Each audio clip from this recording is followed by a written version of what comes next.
Bismillah, alhamdulillah va salatu vassalamu ala rasulillah va ala alihi va sahbihi va man wala amma ba'd. Tanzaniya Afrika mintaqasidagi o'nlarcha qashshoq o'lkalardan biri. Alloh bizga uni ziyorat qilishni nasib etdi. Yetib borib u yerdagi faqirlarni ko'zdan kechira boshladik. Ularning orasida keksa bir ayolni uchratdik. Assalomu alaykum. Va alaykum assalom. U necha yoshda? Umri wako miaka mingapi? 80. Labbay 80 yosh. Mashaalloh, 80 yosh. Allohdan unga o'zining toatida uzoq umr berishini tilaymiz. Bu onaxon bir narsa bilan mashhur ekan. Nima bilan nom chiqargan deysizmi? O'zining ibodati bilan.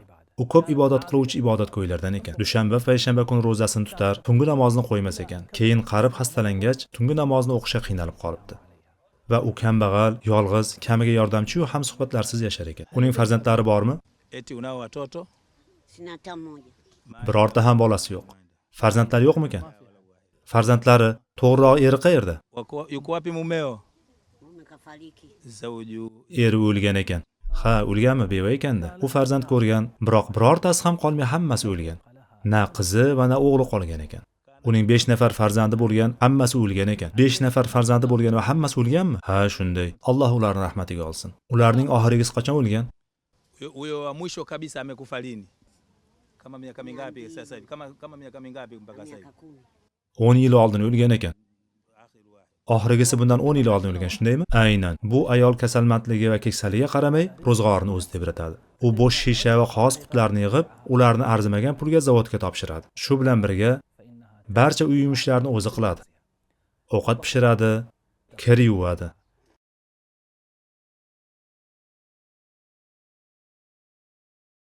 Endi uning maskaniga kelsak, bir parcha yerda kichkina loydan qurilgan, ustiga eski-tuski narsalar va qamish tashlab qo'yilgan. Hatto oxirigacha ham qurib tugatilmagan kulbadir. Kulba axlat qutilaridan yig'ilgan va sotishga mo'ljallangan har xil plastmassa idishlar bilan to'la. Kulbaning ichi hatto qoq kunduzi ham qop-qorong'idir. Endi kechqurun qanchalik zimiston bo'lishini tasavvur qilavering. Onaxonning xo'jaligiga kelsak, bor yo'g'i bitta tovuq, bir nechta polaponlardan iborat xolos.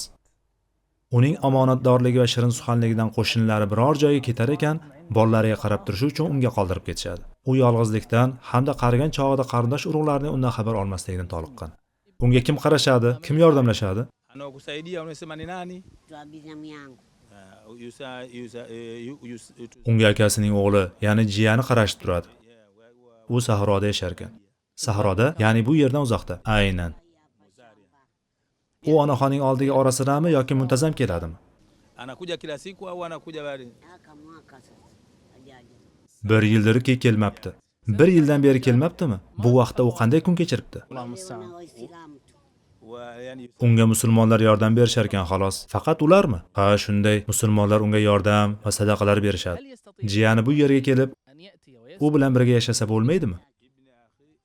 Jiyani bu yerda Darussalomda yashashni xohlamaydi.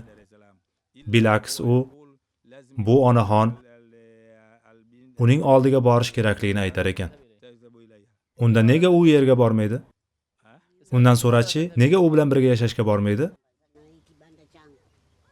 U uy uchun qo'rqadi.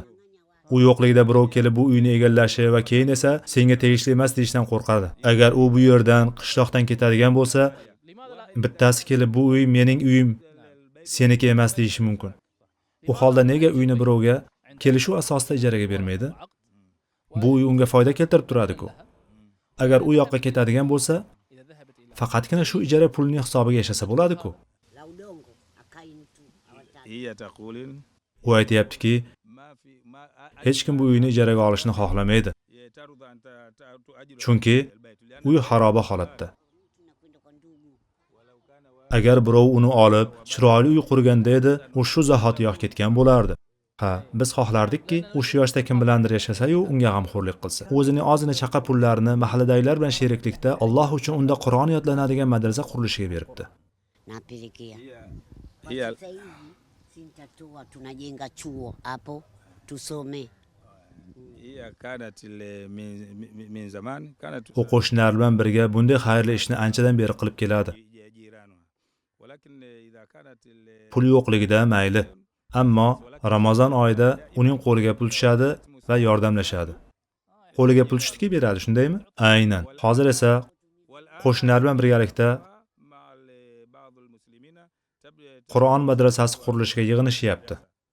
Mashaalloh, Qur'on madrasasigami? Shunday. Subhanalloh. Siz faqir insonlarning oz-ozdan bo'lsa-da Allohning kalomi o'qiladigan Qur'on madrasasi uchun pul yig'ishlarini tasavvur qila olasizmi? Unda biz o'zimizni qanday tutmog'imiz lozim? Keyin nima bo'ldi? Madrasani kim uchun qurmoqchi bo'lsa, o'sha zot Alloh azza va jalla uni o'z mas'uliyatiga oldi. Bu orada bir xayrsevar kishi keldi va unga to'kis uy qurib berdi. Biz esa onaxon unikiga ko'chib borishi uchun jiyaniga bog'landik. Bu orada uning uyini ijaraga beradigan bo'ldik. Ijara puli unga ham, unga qarab turgan jiyaniga ham yetardi. Bu muammolarning barchasi bir kunda hal bo'ldi. U bunday bo'lishini hayoliga ham keltirmagan edi.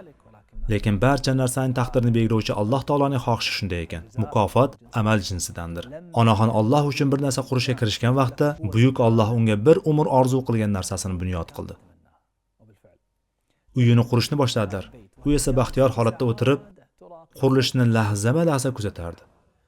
Mahallada hamma uni yaxshi ko'rardi. Ular ham qurilishga yordam berish bilan uning shodligiga shodlik qo'shdilar. Hatto mahalladagi ayollar ham quruvchilarga yordam qilib, o'z hissalarini qo'shdilar. Mana bu keksa xotin sementni aralashtirish uchun quduqdan suv keltiryapti. Onaxon qarab turgan bolakaylar qurilish jarayonini tomosha qilib turardilar. Shu tariqa qurilishga har kim o'z hissasini qo'shdi. Qurilish bir necha kun davom etdi. Men u yerga qurilish davom etayotganidan amin bo'lish uchun taqriban har kun kelib turdim. Onaxonni necha marta ko'rgan bo'lsam, menga uyi haqida hech gapirmadi. U faqat Qur'oni Karim o'qitadigan maktab haqida gapirardi. U mendan maktabning qurilishini qachon tugatasan? Qachon madrasani qurasan deb so'rardi. Uni faqat mana shu maktab qiziqtirardi. Kwa kila muda nikifa. Ramazon xola nima deyapti? U madrasaning eshik derazasini qachon o'rnatasiz deyapti. Uni madrasani qurishingizgina qiziqtiradi. U aytadiki, madrasa qiyomat kuni foyda beradi. Odamlar har doim bizni eslab yurishadi. Har qachon Qur'on o'qishganda bizni eslashadi. Chunki bu madrasani falonchi va falonchilar qurgan. Alloh ularni yaxshilik bilan mukofotlasin deb duo qiladilar. U odamlar uning haqqiga duo qilishlarini xohlaydimi? Ha, shunday. Men barcha aka-ukalar, opa-singillardan uning haqqiga duo qilishini iltimos qilaman. Biz Allohdan siz uchun jannatda qasr bino qilishini so'raymiz. U Alloh uchun qilinishini so'rab yig'ladi. Lekin mendan o'zi uchun biror narsa so'ramadi.